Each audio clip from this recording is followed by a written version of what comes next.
Bill and Melinda Gates are ending their marriage after 27 years. The pair announced in a statement on their Twitter accounts Monday evening. The couple founded the Bill and Melinda Gates Foundation in 2000. Since then, the foundation has spent nearly $54 billion to improve global health and poverty. Yahoo Finance's Alexandra Canal is here with more. Wow. What else can you say here, Ali? I know. I was really shocked when I saw this notification on my phone yesterday. But Bill and Melinda Gates, they are very high profile, very high net worth philanthropists, really. And you mentioned that they co-founded and spearhead the $50 billion Bill and Melinda Gates Foundation.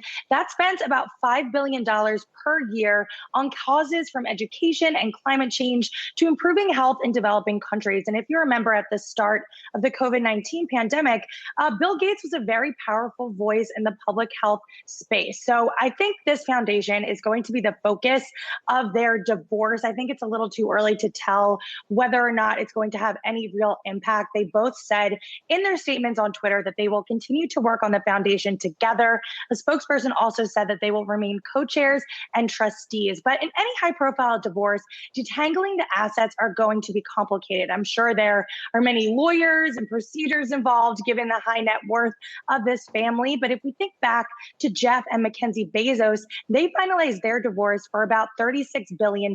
So you can anticipate that this will be relatively similar. Forbes reports that Bill Gates is the fourth richest person with a net worth of over $130 billion. Now, they are seeking a division of their assets according to their separation agreement.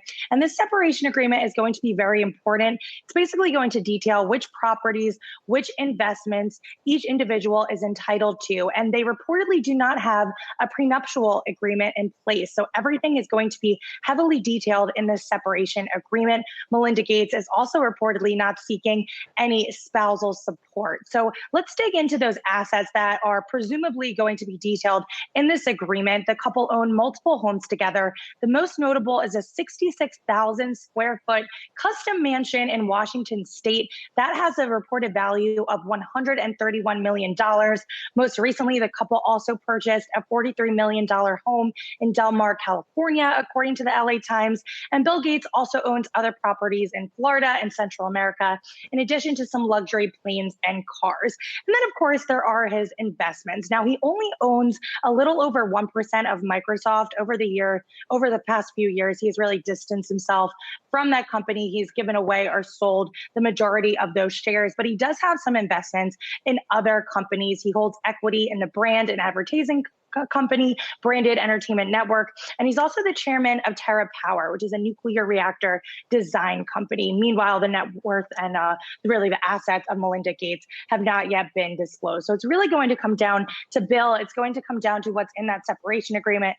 Personally, I think that they have already hashed this out. I think they're going to be very strategic with it because this divorce is going to play out very publicly. And when that happens, you want to make sure that there is no mudslinging. You want to make sure that it is a very clean divorce because both of these individuals have very high brand values. And if there's anything bad that goes on, I think that could really tarnish the reputation and then the ancillary businesses that all of these individuals are associated with. I'll end it where I started, Ali. Wow. Let's leave it there for now. Just wow. Alexandra Canal, good to see you.